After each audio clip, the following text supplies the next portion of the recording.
Tollywood young rebel star Prabhas గారి గురించి ప్రత్యేకంగా చెప్పాల్సిన పని లేదు. పాన్ ఇండియా లెవెల్లో పేరు సంపాదించేలా చేసిన చిత్రం బాహుబలి. ఈ సినిమా తర్వాత ప్రభాస్ గారు కెరీర్ పరంగా వెనక్కి చూసుకోలేదు. భారీ బడ్జెట్ సినిమాల్లో నటించి భారీగానే కలెక్షన్స్ సాధించారు.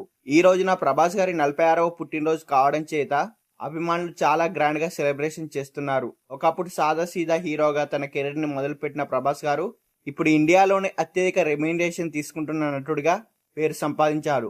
2002 నవంబర్ 11న ఈశ్వర్ మూవీతో హీరోగా పరిచయమైన ప్రభాస్ గారు ఆ మూవీ కొరకు 4 లక్షల పారితోషికం మాత్రమే తీసుకున్నారట.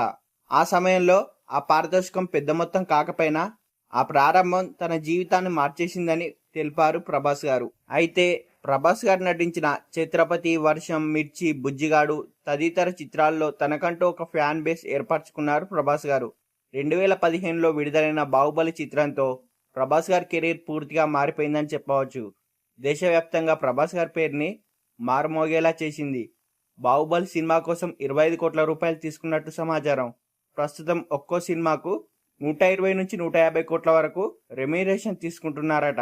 సినిమాలు మాత్రం సక్సెస్ అయినా ఫ్లాప్ అయినా మాత్రం ప్రభాస్ గారి క్రేజ్ ఎప్పుడు ఒకేలాగే ఉంటుంది.